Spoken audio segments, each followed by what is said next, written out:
ناکامی کے لیے کوئی محنت نہیں کرتا، لیکن حقیقت دیکھنی ہے کہ حقیقت میں یہ کامیاب بھی ہے کہ نہیں ہے۔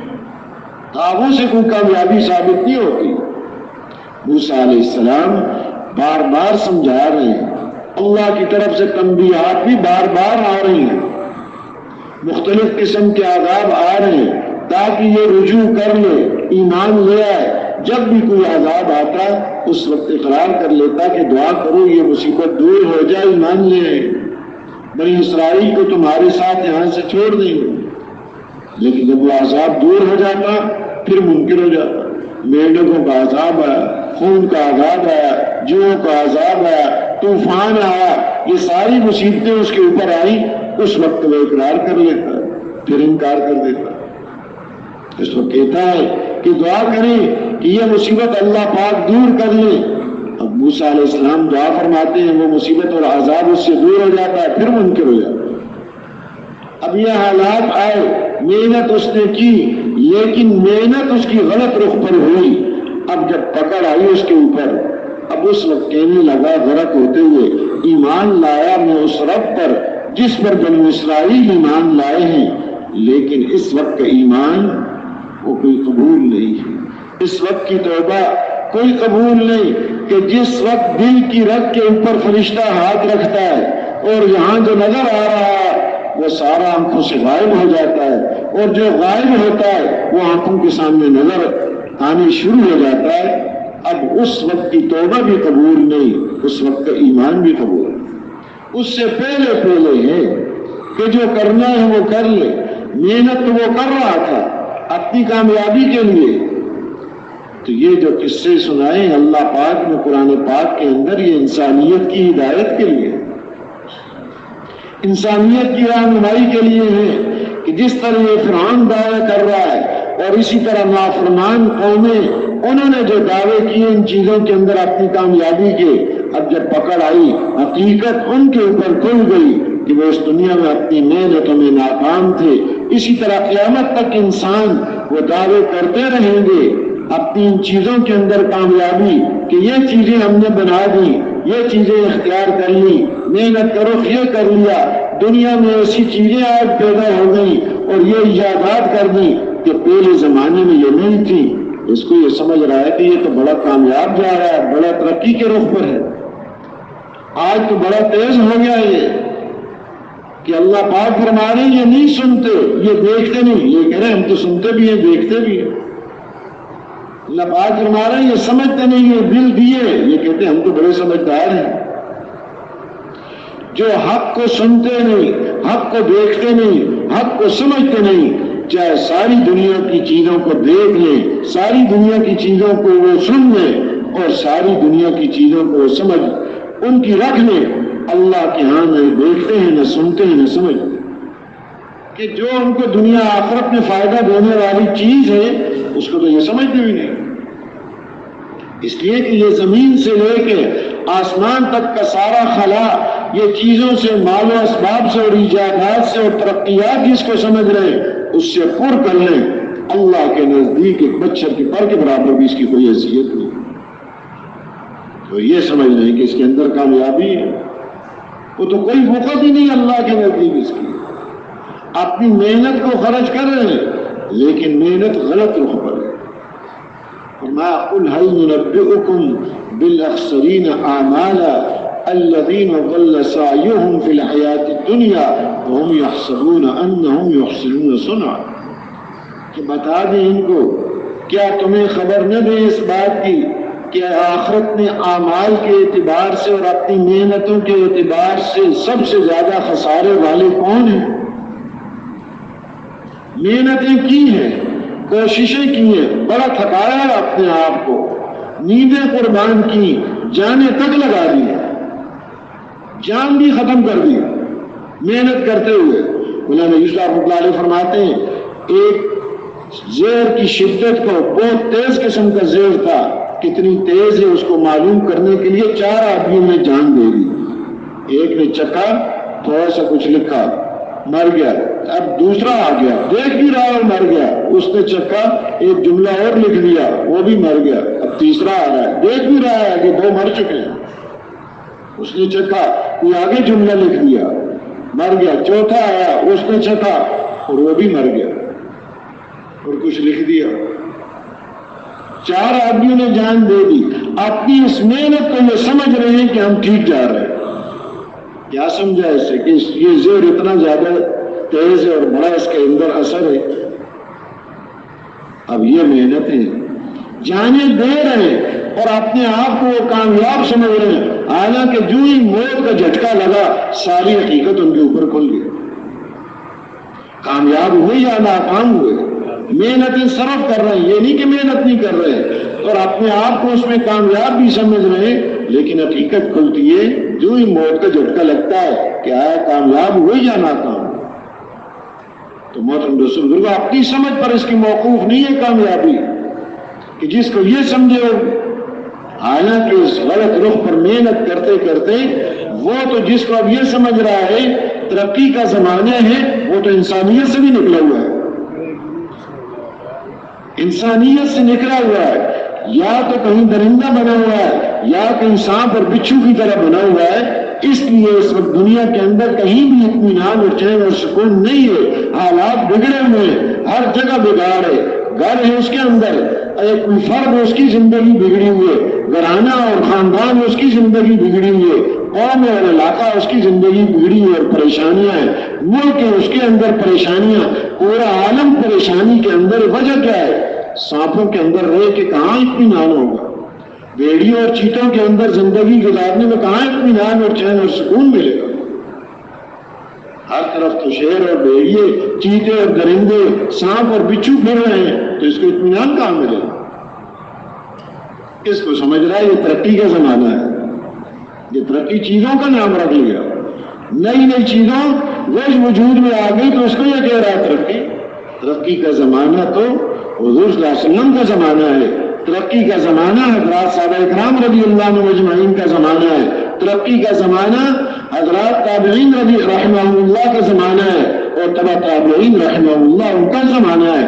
آپ صلی اللہ علیہ وسلم کا فرمان ہے خیر القرون قرنی ثم الذین یلونہم ثم الذین یلونہم، کہ بہترین او کما قال صلی اللہ علیہ وسلم کہ بہترین زمانہ سب سے وہ میرا زمانہ ہے، اور پھر اس کے بعد والا زمانہ، اور پھر اس کے بعد والا زمانہ، کہ صحابہ کا زمانہ، تابعین کا زمانہ، تبع تابعین کا زمانہ، یہ ہے ترقی کے زمانے۔ چیزوں کے بننے سے انسان کی ترقی نہیں ہوتی، انسان بن جائے اس سے اس کی ترقی ہے۔ انسان حیوان بن گیا، درندہ بن گیا، سانپ اور بچھو بن رہا ہے، اس کا نام رکھ لیا ترقی کا زمانہ ہے۔ عقل ہی ٹیڑھی ہو گئی، علم ہی الٹا ہو گیا، علم الٹا ہو گیا کہ جہاں نقصان ہے اس کو سمجھ رہا ہے کہ فائدہ ہے۔ مفتی صاحب اللہ علیہ فرماتے ہیں کہ ایک آدمی اب غلط کام کیا، رشوت لی، گھر آیا، بڑا پیسہ مل گیا، خوشی خوشی سے بیوی کو بتا رہا ہے آج تو بہت پیسے مل گئے، اتنی تو تنخواہ بھی نہیں تھی۔ اب بیوی اوپر سیڑھیوں سے خوشی میں تیزی سے اترتی آئی، نیچے گر گئی، ٹانگ ٹوٹ گئی، اسپتال لے گیا، اور اسپتال میں لے کر وہاں جو اس کا خرچہ ہوا پلسٹر وغیرہ، اب وہ کہتا ہے یہ آج پیسے نہ ہوتے تو خرچہ کہاں سے ہوتا؟ تو وہ اس رشوت میں سمجھ رہا ہے کہ میرا مسئلہ حل ہوا ہے، کہ رشوت آج پیسے لیے تھے تو یہ آج مسئلہ حل ہو گیا، یہاں کے خرچے پورے ہو گئے، علم الٹا ہو گیا۔ حالانکہ یہ جو ٹانگ ٹوٹی مصیبت آئی کس وجہ سے آئی ہے؟ اللہ کو حکم توڑنے کی وجہ سے آئی ہے، اس رشوت کی وجہ سے تو یہ ٹانگ ٹوٹی ہے۔ علم ہی الٹا ہو گیا کہ ان چیزوں سے کام نہیں۔ عمل خراب ہوں گے تو زندگی بن نہیں سکتی، زندگی کے اندر پریشانیاں ہوں گی، مسائل حل اس کے اندر سمجھ نہیں گیا، علم الٹا ہو گیا، سمجھے الٹی ہو گئی ہیں۔ ان چیزوں کا نام کامیابی رکھا کہ چیزیں کثرت، انسان کوئی انسان بھی بنا ہے کہ نہیں بنا، کہ جس کے لیے اللہ نے اس کو پیدا کیا، جس کی قوت اور استعدادیں اس کو دی ہیں، اور عالم ارواح نے جو اس سے پوچھا تھا، اور آگے پیدائش جس فطرت پر اس کی ہے، اور آگے شعور اگر صحیح استعمال کرے تو جو اس کی رہنمائی کرتا ہے، آگے اس کے خیر خواہ انبیاء علیہ السلام جیسی شخصیتوں کو مبعوث فرمایا ہے، جو اس کی طرف سے اذیتیں برداشت کر کے اس کی خیر خواہی میں کمی نہیں آنے دیتے، ایسے رحیم اور رحمت والے انبیاء علیہ السلام اور پھر آخر میں سردار انبیاء صلی اللہ علیہ وسلم کو رحمت للعالمین بنا کر اس کے لیے بھیجا ہے. آیا ان کے راستوں میں یہ چل رہا ہے کہ نہیں چل رہا؟ کامیابی تو ان کے اندر ہے. اس کا انسان بننا، اس کی ترقی تو اس چیز کے اندر اللہ نے رکھی ہے. کامیابیاں ترقیاں اس چیز کے اندر ہیں. چاہے ظاہری طور پر اس کے پاس دنیا کا کوئی نقشہ نہیں، کھانے کے لیے اس کے پاس نہیں، رہنے کے لیے مکان اس کے پاس نہیں، کوئی سواری کا انتظام اس کے پاس نہیں، لیکن یہ حقیقت کا انسان بنا ہوا ہے. جہاں بھی جائے گا اپنے لیے بھی اور دوسروں کے لیے بھی خیر و برکت اور رحمتوں کا ذریعہ بنے گا. یہ آگے الفتوں اور محبتوں کا ذریعہ بنے گا. زندگیاں اس کی وجہ سے اوروں کی بھی بدلے گی. جیسے آپ جانتے ہیں حضرات صحابہ اکرام رضی اللہ عنہ مجمعین پہلے کیا زندگیاں تھیں کہ کوئی حکومت کرنا نہیں چاہتا، تھوڑی سی بات پر لڑائی شروع ہو گئی وہ ختم ہی نہیں ہو گئی، قتل پہ قتل دونوں طرف سے ہوتے جا رہے ہیں اور حلال حرام کی کوئی تمیز نہیں ہے. غلاموں کے ساتھ حیوانوں سے بھی بدتر سلوک کیا جاتا تھا. کوئی ان کے اوپر حکومت کرنے کے لیے تیار نہیں. لیکن حضور اکرم صلی اللہ علیہ وسلم نے جو محنت فرمائی، انبیاء علیہ السلام کو کوئی بنے بنائے ماحول میں نہیں بھیجا جاتا کہ جی بڑا اچھا ماحول بنا ہوا ہے یہاں محنت کریں. انتہائی بگاڑ کے ماحول میں بھیجا جاتا ہے. حضور صلی اللہ علیہ وسلم کو جب مبعوث فرمایا، ماحول انتہائی بگاڑ کو پہنچ چکا تھا، انتہائی بگڑے ہوئے. عیسیٰ علیہ السلام کے بعد تقریباً 600 سال گزر گئے کہ کفر و شرک، ظلمت، اندھیرے ہی اندھیرا دنیا کے اندر پھیلا ہوا ہے. اتنے ظلم اور اندھیرے کے اندر اور کفر و شرک کے اندر حضور اکرم صلی اللہ علیہ وسلم کو مبعوث فرمایا. ایسی بگڑی ہوئی انسانیت پر آپ نے محنت فرمائی. محنت فرماتے رہے. ہاں محنت میں ایک ترتیب تھی، اس ترتیب پر محنت کرتے رہے ایسے انسان بن گئے کہ انبیاء علیہ السلام کے بعد چشم فلک نے ایسے انسان نہیں دیکھے. ایسی صفات والے بن گئے کہ ان کے اندر جو پہلے دشمنی اور عداوت ہوتی تھی آپس میں الفتوں اور محبتوں میں ایسی بدل گئی. موت کا وقت ہے، پانی مانگ رہے ہیں تو چچا بھائی یہ پانی اس کے پاس لے گئے. آگے دوسرے آواز کر رہے ہیں زخمی، مجھے پانی پلاؤ. تو چچا بھائی نے کہا مجھے چھوڑو، پہلے ان کو پانی پلاؤ. ان کے پاس پہنچتے تیسرے کی آواز آئی پانی. انہوں نے فرمایا مجھے چھوڑو، ان کے پاس تو. ان کے پاس جاتے ہیں وہ اللہ کو پیارے ہو گئے. واپس دوسرے کے پاس آتے ہیں وہ بھی اللہ کو پیارے ہو گئے. اپنے چچا بھائی کے پاس آتے ہیں وہ بھی اللہ کو پیارے ہو گئے. پانی وہی باقی ہے. دنیا ایسی مثال پیش نہیں کر سکتی. آج تو لڑائی کہ پانی نہ ملے تو اس کے اوپر قتل و غارت ہو جائے گی، لیکن یہ مثال کہ پانی وہی باقی ہے، جانے 3 آدمی نے دے دی، اپنے حساب پیش کرتے ہیں. تو یہ ایسی انسانیت اللہ پاک نے ایسی صفات والا ان کو بنا دیا کہ ان کی صفات کی وجہ سے بھیڑیے درندے ہیں، ان کی درندگی ایک صفت ہے. پھاڑنا چیرنا یہ ان کے اندر اللہ نے یہ صفت رکھی ہے.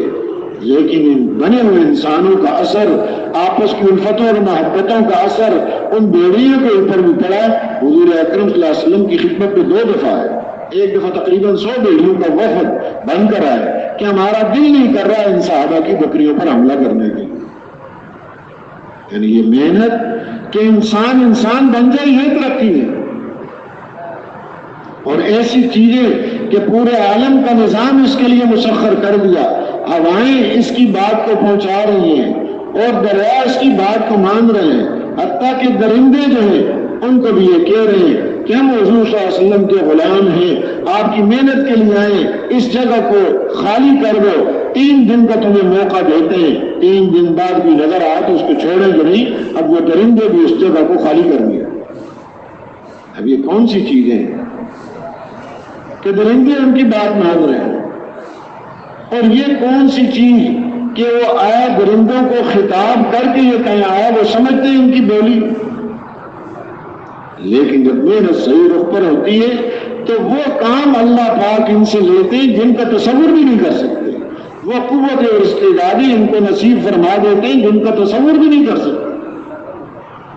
ہماری ایک تصور سوچ و سمجھ سے بالا پا رہی ہے چیزیں. بھائی درندوں کو کیسے کر رہے ہیں, دریا کو خط کیسے لکھ رہے ہیں؟ خط تو لکھنا ہے تو کسی انسان کو خط لکھیں جو پڑھا لکھا ہو, پڑھا لکھا نہیں تو آگے کسی کو پڑھوا لے, سمجھ لے. یہ تو جراحی کو لکھ رہے ہیں. اگر تو اپنی مرضی سے چلتا ہے تو تیرے چلنے کی میں کوئی ضرورت نہیں, اور اگر واحد قہار ذات تجھے چلاتی ہے تو ہم اس سے سوال کرتے ہیں, تجھے نہیں کہتے. پھر ہم اللہ سے سوال کرتے ہیں کہ وہ تمہیں چلا دے. اب یہ پرچہ دریا کو لکھ کے بھیج رہے. آدمی سوچتا بھائی دریا کو کیسے خط لکھیں, لکھے تو کسی انسان کو. اب یہ سمجھ کہاں سے؟ اس لیے کہ ساری چیزیں ان کے لیے مسخر ہے. جیسے بھی وہ کہتے ہیں وہ چیزیں ان کے تابع ہو گئی. یہ انسان کی معراج, یہ انسان کی ترقیاں اور بلندیاں کہ اس کا اللہ کے ساتھ کتنا تعلق ہو جائے, یہ چیزیں اس کے اندر. تو محترم دوستو, انسانیت محنت اللہ نے دی ہے, لیکن اگر غلط رخ پر محنت ہے تو گرتے گرتے جیسے عرض کیا یہ انسان حیوانوں سے بھی بدتر ہوتا ہے. اگر کوئی موذی حیوان کسی کو اذیت پہنچاتا ہے تو 1-2 کو مارے گا, 10-20 کو قتل کر دے گا, مار دے گا, چیر پھاڑ دے گا. لیکن انسان موذی بن جاتا ہے تو پھر ہزاروں کو قتل غارت اور اس کے اندر پھر فخر کرتا ہے, بستیاں تباہ کر دیتا ہے, شہروں کو اجاڑ دیتا ہے, اس میں فخر کرتا ہے. کوئی موذی حیوان اپنی جنس کا دشمن نہیں ہوتا, کوئی شیر کو قتل نہیں کرتا. یہ انسان ایسا موذی بنتا ہے, اپنی جنس کا دشمن بن جاتا ہے. انسان کو ہی مار, یہ ان سے بھی بدتر ہو جاتا ہے. تو اس کا کیا ہوا؟ محنت کا رخ غلط ہو گیا. وہ قوتیں اور استعدادیں جو اس کو دی تھی وہ کہیں اور خرچ ہو گئی, اس چیز پر خرچ ہو گئی جس کی قیمت اللہ کے نزدیک ایک مچھر کے پر کے برابر بھی نہیں ہے. تو اس کی قیمت لگے گی, یہ تو خود بے قیمت ہو جائے گا. اس کو تو دنیا میں بھیجا تھا محنت اپنے اوپر کرے, اپنے اوپر محنت کر کے اپنے آپ کو قیمتی بنا لے. جس قدر قیمتی بنایا ہوگا دنیا کے اندر بھی اللہ کی رحمتیں برکتیں اور آخرت کے اندر بھی, موت کے وقت بھی, قبر کے اندر بھی, میدان معاشر میں بھی, اور پھر ہمیشہ ہمیشہ جنت میں اللہ کی نعمتوں سے اس کو نوازا جائے گا. تو پیدا اس لیے کیا, وہ بڑی کریم ذات ہے, اس کو عطا کرنا چاہتی ہے, اس کو محنت اور قوت اور صلاحیت کی دولتوں سے نوازا ہے. یہ کام کوئی مشکل نہیں بنایا, اس لیے کہ جو جتنی چیز اہم ہوتی ہے اتنا اس کو آسان بناتی ہے. یہ اللہ کی پیاری سنت ہے. انسانی زندگی کے لیے سانس لینا بڑی اہم چیز ہے. اللہ نے اس کو ایک سبب بنایا ہے. اب یہ سانس لینا ہر آدمی لے رہا ہے, جس کے پاس کھانے کے لیے نہیں ہے وہ بھی سانس لے رہا ہے جب تک زندگی ہے. پینے کے لیے نہیں, رہنے کے لیے مکان نہیں, بیمار ہے, چھوٹا بچہ ہے, سویا ہوا ہے, وہ بھی سانس لے رہا ہے. اس کی زندگی کے لیے اس کو آسان کر دیا, کوئی مشکل نہیں بنایا, کوئی خرچہ سانس لینے پر نہیں. اس سانس لینے سے بھی زیادہ اہم مسئلہ اس کا ہدایت کا ہے. اس کے دل کے یقین کا ٹھیک ہو جانا, اس کے جسم سے صحیح اعمال نکلیں, اس سانس لینے سے بھی زیادہ اہم مسئلہ ہے. تو اس کو اللہ پاک نے آسان بنایا ہے. باہر کی کسی چیز پر اس کو موقوف نہیں رکھا کہ باغات ہوں گے تو اس کا یقین ٹھیک ہوگا, عہدہ اور منصب ہوگا تو اس کا یقین ٹھیک ہوگا, مال اتنا ہوگا تو اس کا یقین ٹھیک ہوگا, ورنہ نہیں ہوگا. ذرا کسی چیز پر نہیں رکھا کہ امیر ہے تو اس کا یقین ٹھیک ہو سکتا ہے, غریب فقیر آدمی اس کا تو یقین ٹھیک نہیں ہو سکتا. باغ ہے اس کے پاس اور فصلیں ہیں اور جائیداد ہے تو اس کا یقین ٹھیک ہو سکتا ہے, ورنہ اس کا یقین ٹھیک نہیں ہو سکتا. ذرا باہر کی کسی چیز پر بھی نہیں رکھا. اس کے لیے جو چیزیں ضرورت تھی, جو اسباب ضرورت تھے, وہ اللہ نے ہر آدمی کو دے رکھے. اس کا جو مسئلہ عام ہے اس کو اللہ نے آسان بنایا. اس کے لیے اس کا محل اس کا دل ہے, دل سب کو اللہ نے دے رکھا.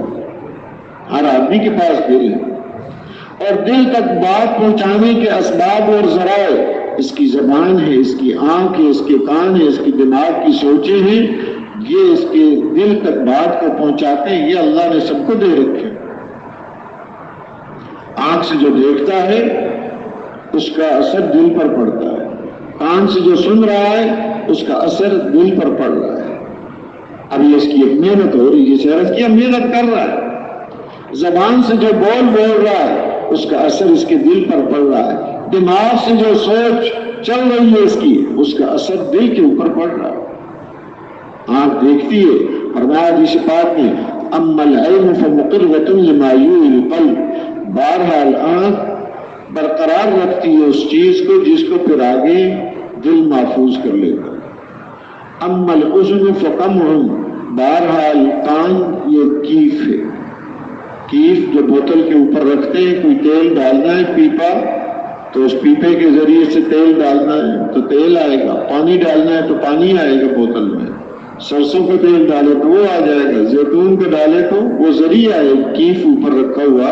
تو فرمایا یہ کان انسان کے لیے کیف ہے، دل کے اوپر ایک اندر چیز ڈالنے کے لیے پیپا رکھا ہوا ہے، جو بات کان کے اندر جائے گی وہ اندر دل میں پہنچ رہی ہے۔ یعنی کہ اچھی بات سنے اس کا اثر اچھا دل کے اندر گیا، بری بات اس نے سنی اس کا اثر برا اس کے اندر گیا۔ یہ نہیں کہ یہ کوئی اثر نہیں ہوتا، یہ ہو نہیں سکتا۔ جیسے نگاہ کو صحیح استعمال کر رہا ہے، دل کے اندر اثر اس کا صحیح پڑ رہا ہے، نگاہ کو غلط استعمال کر رہا ہے، غلط اثرات اندر پیدا ہو رہے ہیں۔ بول اس کے اچھے ہیں، دل اس سے اچھا تاثر لے رہا ہے، اور اگر بول برے ہیں تو برا تاثر آ رہا ہے۔ اللہ سے ہونا یہ بات بول رہا ہے، دل کے اندر یہ اثر آ رہا ہے، اور اگر خدا نخواستہ چیزوں سے اور مخلوق سے ہونا بول رہا ہے، مال سے یہ ہوگا، دوائی لینے سے یہ ہوگا، فلاں دوائی یہ کام کرتی ہے، اب اس کا اثر پڑ رہا ہے، یہ نہیں کہ کوئی اثر نہیں پڑ رہا، اثر اس کا پڑ رہا ہے۔ آنکھ دیکھ رہی ہے، اب اگر آنکھ کا دیکھنا یہ ہے کہ جو چیزیں میں دیکھ رہا ہوں ان سے کام بنتے ہیں تو یہ دیکھنا اس کا اثر ڈال رہا ہے، اور اگر یہ ہے عبرت کا دیکھنا ہے اس کا، ان چیزوں سے کچھ نہیں ہوتا، ان چیزوں کو اللہ نے بنایا ہے، اللہ کی بنی ہوئی یہ مخلوق ہے، خالق جیسے چاہے گا ویسے استعمال ہوں گی، اب چیزیں اس کے اوپر جو دیکھنا ہے اس کا اثر ٹھیک پڑے گا۔ ایسے ہی پھر سوچ ہے، اس کو استعمال کر رہا ہے، اللہ سے ہونے کے اندر اپنی سوچ کو استعمال کر رہا ہے، اب یہ اثر پڑ رہا ہے۔ اور اگر خدا نخواستہ اپنی سوچ اس کی کام کر رہی ہے کس میں؟ چیزوں سے ہوتا ہے، اس میں سوچ بچار لگی ہے، دکان کا یہ حال ہو گیا، اس میں یوں ہونا چاہیے، اس سے میرے مسئلے حل ہوں گے، تو اندر یہ پھر چیز بیٹھ رہی ہے۔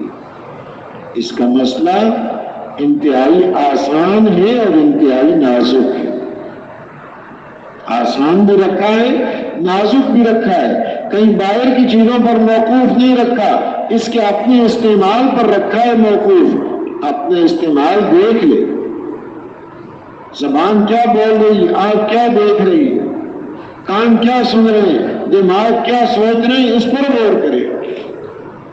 آج مشکل یہی ہے ہماری کہ غفلت کے اندر زبان سے کیا بول رہے ہیں، آنکھ کیا دیکھ رہی ہے، کان کیا سن رہے ہیں، سوچیں کیا ہے، آزاد چھوڑ ہوتا ہے،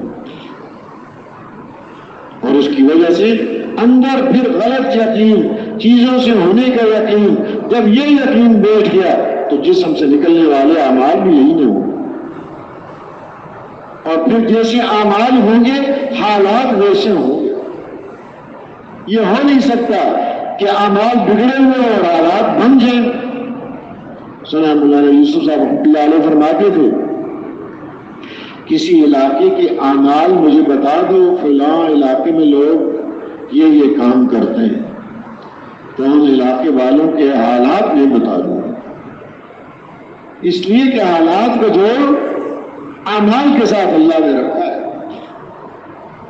اگر اعمال ان کے اچھے ہیں، حالات ان کے اچھے، اعمال بگڑے ہوئے، حالات بگڑے ہوئے۔ حضرت عبداللہ بن عباس رضی اللہ تعالی عنہما فرماتے ہیں، ما زار الغلول فی قوم الا اللہ قرآن بولی جائے وہ بھی سن تو رہا ہے لیکن سننے کا کوئی فائدہ اس کو نہیں ہو رہا، تو سننا بھی اس کا ناقص ہے۔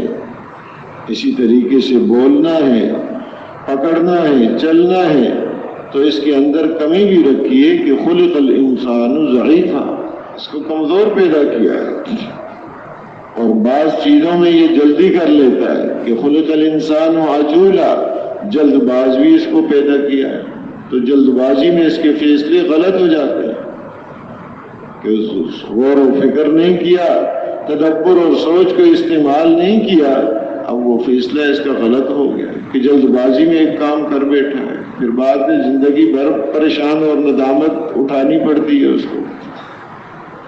تو اس طریقے سے اس کے اندر یہ کمزوریاں بھی، بعض موقع پر یہ ناشکرہ بھی ہے، یہ بھی اس کے اندر ایک بات ہے کہ جس نے نعمتیں دی ہیں اس کے شکر گزاری میں یہ نہیں لگا ہوا۔ تو اگر ان کمیوں کو سامنے رکھتے ہوئے اب یہ جو اس کے اندر حقائق موجود ہیں، اس کے باوجود اگر اپنے بارے میں کامیابی کس میں ہے اور ناکامی کس میں فیصلہ کرتا ہے، تو وہ یہ ظاہر کو دیکھ کر اپنے خلاف فیصلہ کرتا ہے۔ اس لیے اللہ پاک نے اس مسئلے کو اس پر نہیں چھوڑا، قوتیں استعدادیں اس میں رکھی ہیں۔ عالم ارواح نے ہی پوچھ لیا تھا کہ کامیابی کس میں ہے، الست بربکم، کیا میں تمہارا رب نہیں ہوں؟ تو سب نے جواب دیا بلا، کیوں نہیں، آپ ہی ہمارے رب۔ تو جو کامیابیاں عطا کرنے والی ذات ہے رب، اس کا اندر یقین، اس کے ساتھ تعلق اور ایک رب، وہ چیز ربوبیت کا اقرار اللہ نے وہاں اس سے کروا لیا۔ آگے کہیں پھر نقصان نہ اٹھائے۔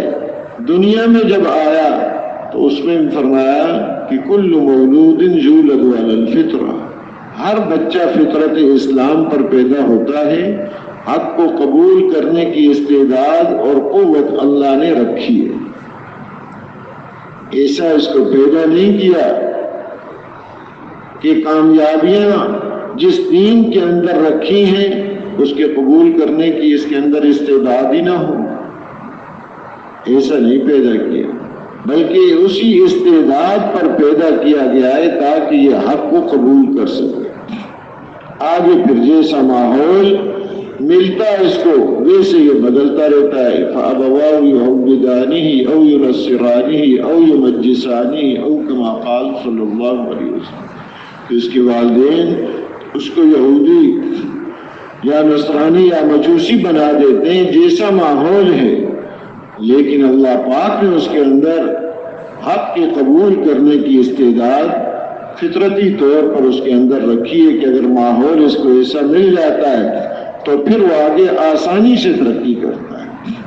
اور اگر دنیا کی چیزوں کے اندر غور کرے تو ہر چیز اس بات کی رہنمائی کر رہی ہے کہ تیرا خالق اور مالک صرف ایک اکیلے اللہ ہے۔ تو اتنے بے شمار انتظامات کیے کہ کوئی سوچ نہیں سکتا۔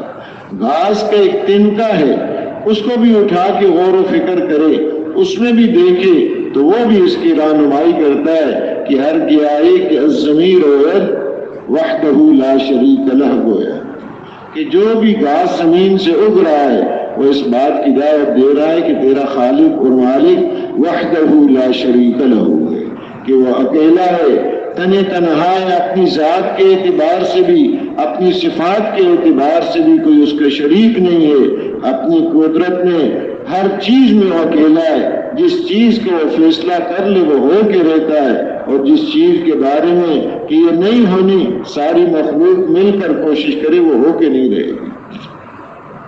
تو ہر چیز اس کی رہنمائی کر رہی ہے، کہیں یہ نقصان میں نہ پڑ جائے، اس لیے کہ اس کا مسئلہ ہے بڑا نازک۔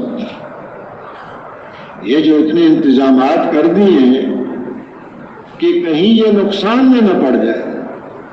عالم ارواح میں بھی پوچھ لیا، دنیا میں بھیجا تو بھی اسی انداز کی فطرت اس کے اندر رکھی، جس چیز پر یہ نگاہ ڈالے تو وہ چیز بھی اس کو دعوت دے رہی ہے۔ اور پھر انبیاء علیہ السلام کا سلسلہ ایک نہیں دو نہیں، تقریباً 1,24,000 انبیاء علیہ السلام کو مبعوث فرمایا کہ یہ کہیں اپنے آپ کو اپنی اس غلط سمجھ کی وجہ سے اپنے آپ کو دھوکے اور نقصان نہ ڈال لیں، اس لیے کہ اس کا نقصان اور خسارہ پھر بہت بڑا خسارہ ہے۔ اور اسی بات کو سمجھانے کے لیے اپنا کلام بھی اتارا، انبیاء علیہ الصلوۃ والسلام پر کتابیں اور صحائف بھی اتارے تاکہ اس میں بھی پوری رہنمائی ہو جائے۔ کوئی گنجائش ایسی نہیں چھوڑی کہ جس میں ایسی صورت ہو کہ اس کے لیے کوئی راستہ متعین نہیں، یہ کدھر کو جائے، کامیابیاں اس کو کہاں ملیں گی، ہر چیز کو کھول کھول کے بیان کر دیا۔ اللہ کی ذات سچی ہے۔ فرمایا ومن اصدق من اللہ قیلا، اللہ پاک سے زیادہ سچا کون ہو سکتا ہے؟ ومن اصدق من اللہ حدیثا، اس کے باوجود اپنے کلام کے اندر اللہ پاک نے قسم کھا کے والعصر ان الانسان لفی خسر، زمانے کی قسم ہے کہ سارے انسان خسارے کے اندر ہے۔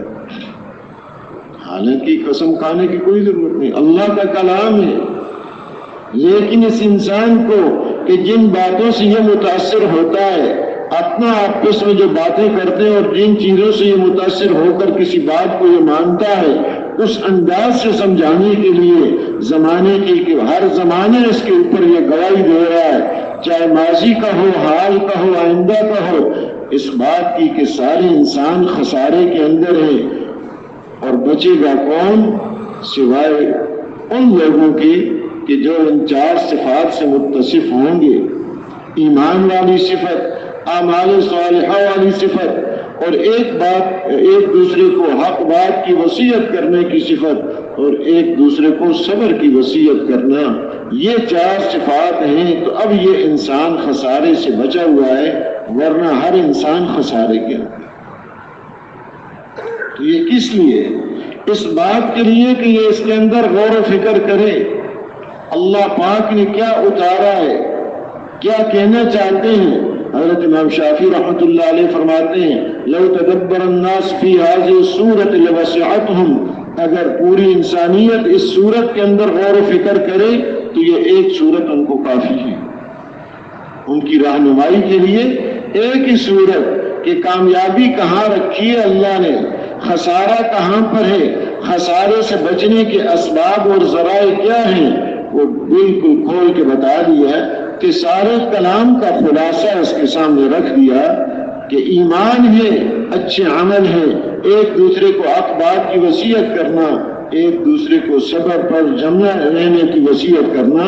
اب یہ صفات ہیں، دنیا کا کسی زمانے کا بھی انسان ہے وہ کامیاب ہے، چاہے گزشتہ زمانے سے اس کا تعلق ہو، موجودہ زمانے میں یا آئندہ کسی زمانے میں آنے والا وہ انسان ان صفات سے وہ متصف ہے، وہ انسان کامیاب ہے۔ ظاہر مال و اسباب اس کے پاس ہے یا نہیں، سواریوں کے انتظامات اس کے پاس ہیں یا نہیں، رہنے کے مکانات اس کے پاس ہیں یا نہیں، دنیا کی ظاہری شان و شوکت اس کے پاس ہے یا نہیں، یہ انسان کامیاب ہے۔ اور اگر یہ صفات اس کے اندر نہیں تو چاہے ساری دنیا کا مالک بن جائے، یہ انسان سراسر ناکام ہی ہے۔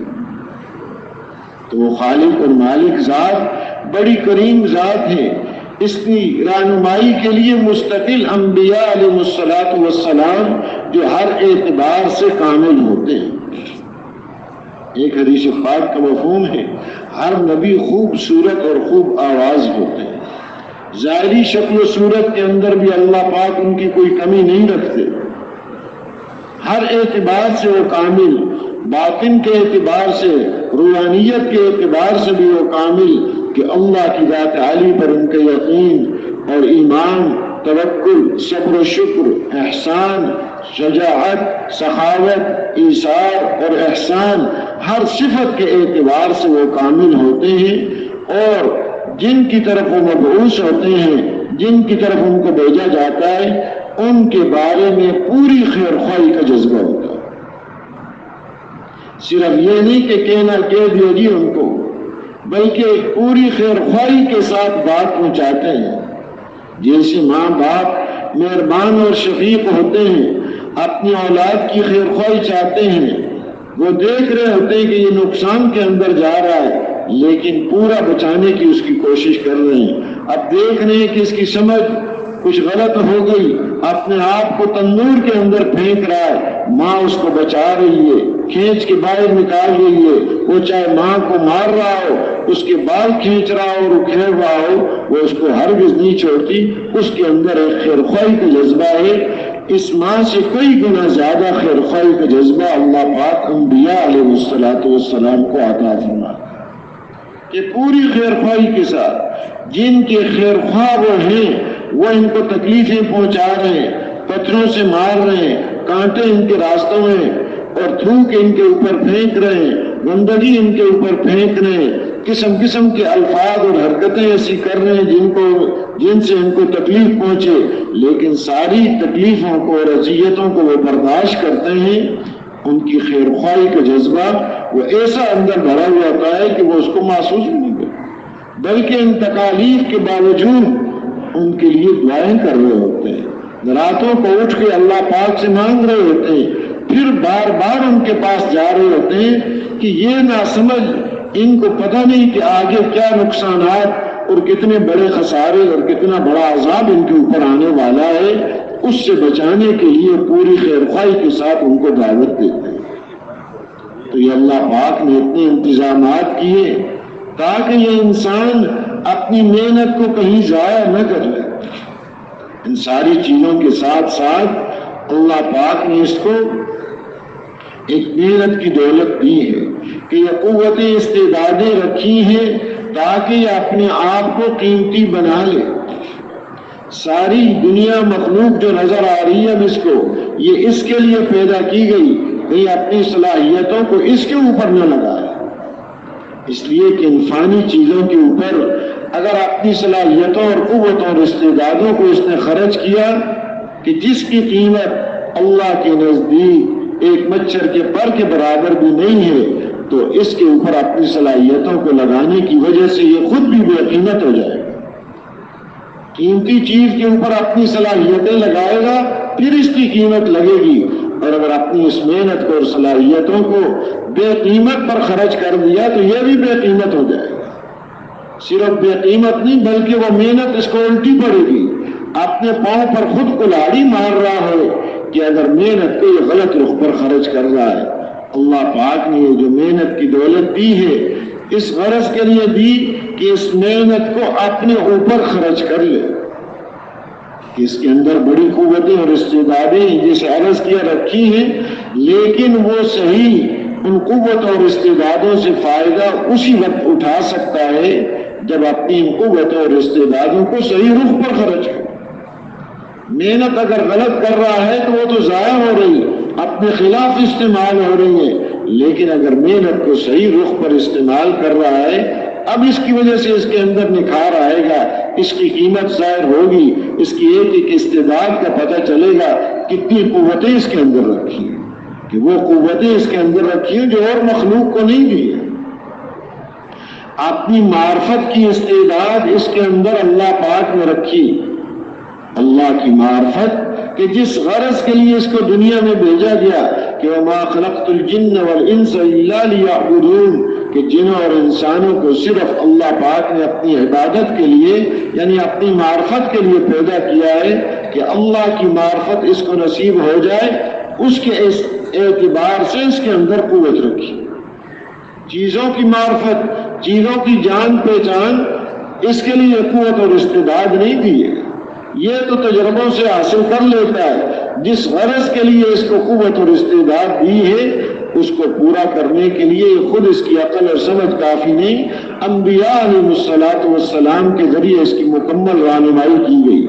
حالانکہ اگر اپنی عقل اور سمجھ کو صحیح استعمال کرے، ظاہری چیزوں سے ان کو اپنی سمجھ کو پاک کر کے اور یکسو ہو کر، تو جیسے عرض کیا کہ ہر چیز اس کی پوری رہنمائی کرتی ہے، اور مزید فضل فرمایا کہ انبیاء علیہ السلام کو بھی سلسلہ جاری فرما کر اس کی رہنمائی فرمائی۔ اب جتنی اپنی محنت کو صحیح رخ پر خرچ کر کے اپنے اوپر یہ لگائے گا اتنی اس کی قیمت لگے گی، اور جتنی قیمت لگے گی اسی کے اعتبار سے اللہ پاک آخرت میں اس کو جنت عطا فرمائے۔ کم سے کم جو اس کو ملے گا اس دنیا سے 10 گنا زیادہ اللہ پاک اس کو عطا فرمائے کہ اپنی محنت کے صحیح ہونے پر کم سے کم جو دیں گے 10 گنا زیادہ، آگے جتنا اپنے آپ کو اس نے قیمتی بنایا ہوگا لاکھوں کروڑوں گنا زیادہ کہ جس کے یہ تصور بھی نہیں کر سکتا، ان کامیابیوں کا یہاں یہ تصور بھی نہیں کر سکتا۔ فرمایا اپنے نیک بندوں کے لیے جنت میں ایسی نعمتیں تیار کر رکھی ہیں نہ کسی آنکھ نے دیکھا، نہ کسی کان نے سنا، نہ کسی دل کے اندر ان کے بارے میں خیال اور کھٹکا تک گزرا۔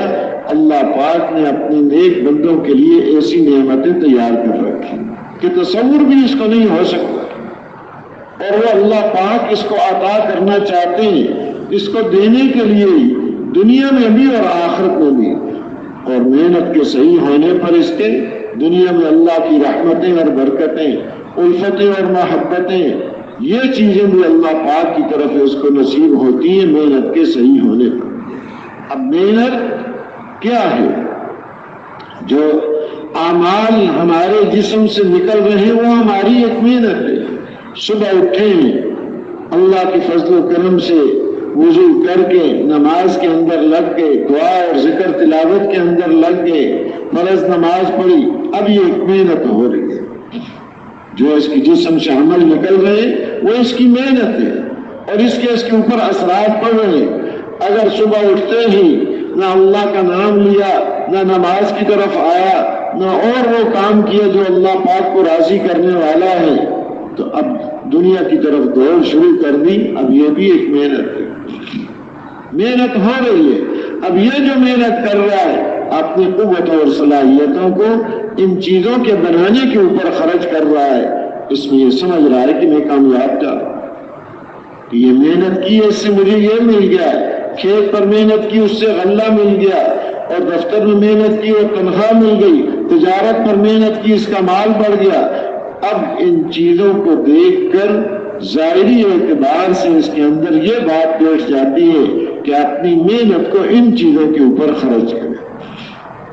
اب اپنی محنت کو جب ان چیزوں کے اوپر خرچ کرتا ہے، دنیا کا کچھ نقشہ اس کو نظر آتا ہے، چیزیں بنتی ہوئی نظر آ گئی، سواریاں اس کو نظر آ رہی ہیں، سڑکیں اس کو نظر آ رہی ہیں، ریلیں ہوائی جہاز اس کو نظر آ رہے ہیں، مکانات اس کو نظر آ رہے ہیں، اور یہ چیزیں شکلیں جتنی زیادہ بڑھتی جاتی ہیں اتنا اپنے آپ کو یہ کامیاب سمجھتا جاتا ہے، حالانکہ یہ محنت اس کی اپنے خلاف استعمال ہو، اس لیے کہ یہ ظاہری نقشے ہیں۔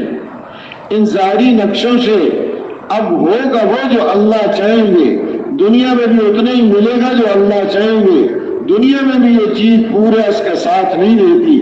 اگر ایک شہر سے دوسرے شہر جاتا ہے اپنے نقشوں کو چھوڑ کے جاتا ہے، گھر کو چھوڑ کے گیا، اپنے باغیچے کو چھوڑ کے گیا، اپنے دفتر اور دکان کو چھوڑ کے جاتا ہے، کھیت کو چھوڑ کے جاتا ہے، باہر سفر میں جا رہا ہے، ساری چیزیں یہ چھوڑ کے کچھ ضروری چیزیں ساتھ لے جاتا ہے، اور اگر کہیں باہر ملک جانا ہو تو پھر اور ہی نقشے زیادہ کم ہوتے ہیں اس کے پاس۔ اور ایسے ہی جب اس دنیا سے آخرت کی طرف منتقل ہوگا اس وقت تو 100% نقشے اس سے چھوٹ جائے، کوئی نقشہ اس کے پاس باقی نہیں رہے گا۔ اب آخرت کی طرف یہ منتقل ہو گیا، سارے نقشے اس سے دور ہو گئے، کوئی چیز اس کے ساتھ نہیں جا رہی، حتیٰ کہ وہ چیز جو جسم کے ساتھ لگی ہوئی ہے، انگوٹھی ہے، اتر نہیں رہی، اس کو بھی زبردستی اتار لیا جاتا ہے، کاٹ کے اس کو ہٹا دیتے ہیں اس سے۔ چشمہ اس کا نہیں اتر رہا، وہ اس کو اتار دیتے ہیں، کہتے ہیں اس کا بغیر میرا گزارا نہیں ہو رہا چشمے کے۔ اب گھڑی ہر وقت یہ باندھے رکھتا ہے، وہ بھی اس سے اتار لیتے ہیں، آخر کپڑے اگر نہیں اترتے تو ان کو بھی پھاڑ کے اتار دیتے ہیں، کوئی چیز ساتھ نہیں جاتی۔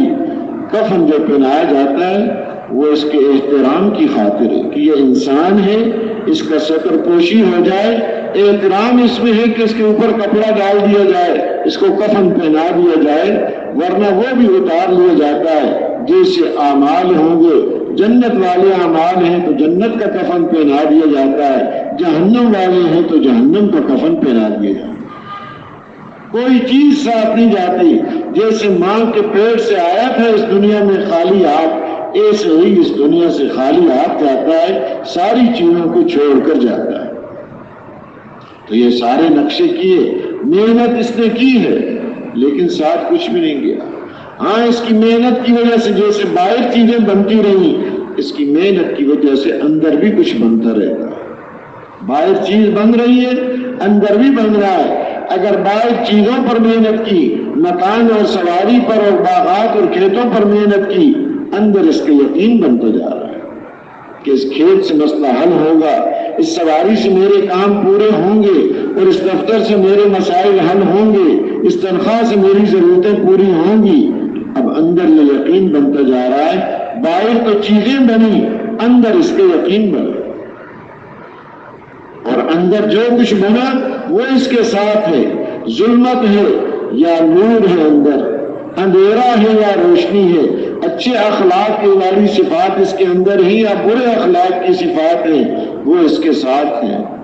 اللہ کا دھیان ہے یا غفلت ہے، جہاں بھی جائے گا یہ اس کے ساتھ ہے۔ وہ علم ہے جو اس کو دنیا آخرت میں کامیابیاں دلانے والا ہے، یا وہ ہے کہ جو اس کو دنیا آخرت میں ناکامیوں کا ذریعہ بنتا ہے۔ جہاں بھی جائے گا یہ چیز اس کے ساتھ ہے۔ گھر سے باہر جا رہا ہے، دکان پہ جا رہا ہے، اندر کا یقین وہ اس کے ساتھ ہے، اندر کی صفات وہ اس کے ساتھ ہیں۔ باہر ملکوں میں جا رہا ہے، اندر کی صفات اس کے ساتھ ہیں۔ اس دنیا سے منتقل ہو کے جا رہا ہے آخرت کی طرف، تو جو اندر بنا وہ اس کے ساتھ ہے۔ ظاہر سارے نقشے چھوڑ کے جا رہا ہے، اندر کی ہر چیز وہ اس کے ساتھ جا رہی ہے۔ اندر کیا بنا ہے، آخرت میں وہ دیکھا جائے گا کہ کیا لے کر آیا ہے۔ وَحُصِّلَ مَا فِي الصُّدُورِ، کہ ان سینوں کو چیر کر دیکھا جائے گا، وہاں اس کو بھی نظر آ جائے گا۔ یہاں نظر نہیں آ رہا امتحان کے لیے، ورنہ ہر جگہ اس کے ساتھ ہی جو اندر بنا ہوا ہے۔ باہر کی چیزیں تو نظر آ رہی ہیں کہ وہ یہاں چھوٹ جاتی ہیں، ایسے محترم دوستوں، وہ اندر کا بنا ہوا 100% ہر جگہ اس کے ساتھ ہے، اور اسی پر اس کے فیصلے ہوں گے۔ اگر اندر وہ بنا لیا ہے جس کی وجہ سے یہ قیمتی بنتا ہے، تو وہاں پر بھی کامیاب اور یہاں پر بھی کامیاب۔ اور اگر اندر وہ بنا لیا جس کی وجہ سے اس نے اپنی قوت اور استعدادوں کو ضائع کر کے اپنے خلاف استعمال کر لیا، تو یہاں پر بھی ناکام اور آخرت میں بھی ناکام ہے۔ چاہے ساری دنیا کے نقشے اس کے پاس ہیں، اس کو کامیابی نہیں ملے گی۔ جہاں بھی جائے گا ناکام ہوگا، عزت اس کو نصیب نہیں ہوگی۔ جہاں بھی جائے گا ذلت اور رسوائیوں کا سامنا اس کو کرنا پڑے گا۔ جہاں بھی جائے گا پریشانیوں کا سامنا اس کو ہوگا۔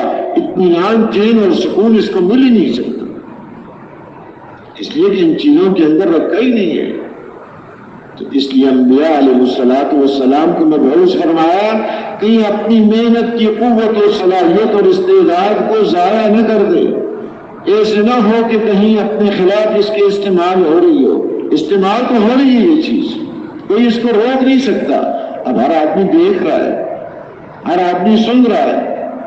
اب اس کو دیکھنا یہ اس کی ایک محنت ہے، اس کا سننا یہ اس کی ایک محنت ہے۔ اب جس طریقے سے بھی دیکھنا اور سننا ہوگا، اسی کے اعتبار سے باہر بھی چیزیں ہیں اور اندر بھی چیزیں بن رہی ہیں۔ فیصلے باہر کی چیزوں پر نہیں، فیصلے جو اللہ پاک فرماتے ہیں اس کے اندر جو بن رہا ہے اس کے اعتبار سے، کامیابی اور ناکامی کے فیصلے اس کے اعتبار سے ہیں۔ اب اپنی صلاحیتوں کو دنیا کی چیزوں پر لگایا تو اس کو جو قوت اور استعداد دی گئی تھی کہ حقیقت میں یہ انسان بن کر آ جائے، کہ جس صفت پر اس کو پیدا کیا ہے اس صفت پر یہ باقی رہے اور اس کے اندر یہ ترقی کرتا رہے۔ جب اس کے خلاف محنت کی، اپنی زبان کو اس کے خلاف استعمال کیا، کان کو اور دل کو اس کے خلاف استعمال کیا، آنکھ کو اس کے خلاف استعمال کیا، تو پھر یہ گرتے گرتے حیوانوں سے بھی بدتر ہو جاتا۔ ظاہر میں تو نظر آ رہا ہے یہ انسان، اب اس کے ذہن میں یہ بات گھسی ہوئی ہے کہ میں تو اپنے فائدے کے لیے کرتا ہوں، بیوی بچوں کے فائدے کے لیے کرتا ہوں، یہ ساری قوتیں اور صلاحیتیں اس کے لیے خرچ کر رہا ہوں۔ تو فرمایا یہ پہلا درجہ جو روحانیت کا اس میں داخل ہو جاتا ہے، انسانیت سے نکل گیا۔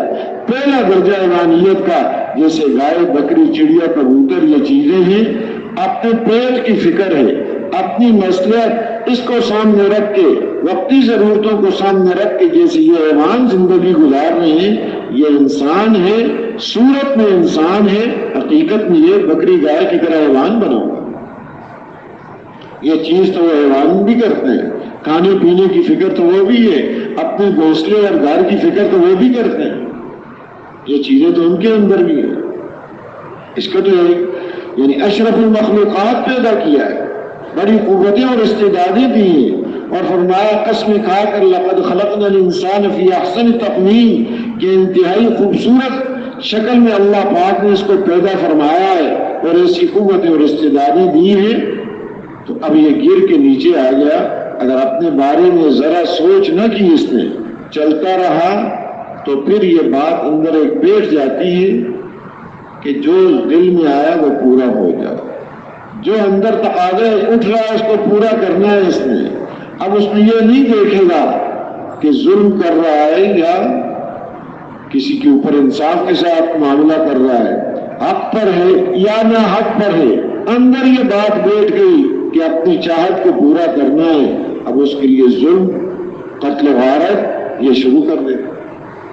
اور بعض دفعہ یہ بھی نہیں دیکھتا کہ کس کے ساتھ اس کے معاملہ اور ٹکراؤ ہو رہا ہے، چاہے اپنا ماں ہے یا باپ ہے، اولاد ہے، ان کے اوپر بھی ہاتھ اٹھا دیتا ہے، کیونکہ اندر کی خواہش کو اس نے پورا کرنا ہے۔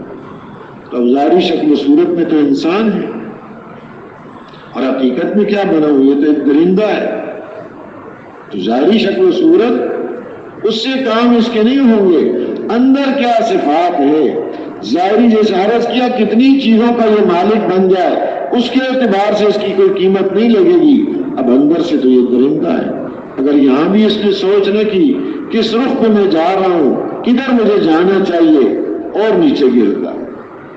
چلتے چلتے ایک مزاج بن جاتا ہے ہر ایک کو تکلیف پہنچانا، چاہے کوئی نفع پہنچائے اس کو یا نقصان پہنچائے، اس نے دوسرے کو تکلیفیں پہنچانا۔ اس کو جو مزہ آئے گا دوسروں کو تکلیف پہنچانے میں مزہ آ رہا ہے، جیسے سانپ اور بچھو ہے، چاہے ان کو کوئی نفع پہنچائے یا نقصان پہنچائے، ڈنگ ہی مارنے ہوں، یہ اب کیفیت اس کی بنی ہوئی ہے۔ کسی کو فرمایا وَلَقَدْ ذَرَأْنَا لِجَهَنَّمَ كَثِيرًا مِنَ الْجِنِّ وَالْإِنسِ لَهُمْ قُلُوبٌ لَا يَفْقَهُونَ بِهَا وَلَهُمْ أَعْيُنٌ لَا يُبْصِرُونَ بِهَا وَلَهُمْ آذَانٌ لَا يَسْمَعُونَ بِهَا أُولَئِكَ كَالْأَنْعَامِ بَلْ هُمْ أَضَلُّ أُولَئِكَ هُمُ الْغَافِلُونَ۔ ان کو قوتیں استعدادیں دی ہیں، آنکھیں دی ہیں لیکن ان سے دیکھتے نہیں ہیں، کان دیے ہیں لیکن سنتے نہیں ہیں ان سے، دل دیے ہیں لیکن اس سے یہ سمجھتے نہیں ہیں، یہ چوپایوں کی طرح ہیں بلکہ ان سے بھی بدتر ہیں۔ اور یہی ہے غفلت میں، استعدادیں موجود ہیں، ان کو استعمال کر رہے ہیں، اپنے اعتبار سے اپنے آپ کو کامیاب سمجھ رہے ہیں کہ ہم تو اپنی محنت صحیح رخ پر کر رہے ہیں، اپنے آپ کو جیسے عرض کیا کہ دنیا میں ہر آدمی اپنی محنت اس کو جو استعمال کرتا ہے خرچ کرتا ہے کامیابی کے لیے کرتا ہے، ذرا سی بھی جس میں عقل ہے ناکامی کے لیے اپنی محنت نہیں کرتا، کامیابی کے لیے محنت کرتا ہے۔ لیکن ہر آدمی کامیاب بھی ہے کہ نہیں؟ اپنے ظان کے اعتبار سے، اپنے گمان کے اعتبار سے تو ہر آدمی اپنے آپ کو کامیاب سمجھ رہا ہے۔ فرعون بھی اپنی کامیابی کے دعوے کر رہا تھا۔ ونادى فرعون في قومه قال يا قوم أليس لي ملك مصر وهذه الأنهار تجري من تحتي فلا تبصرون۔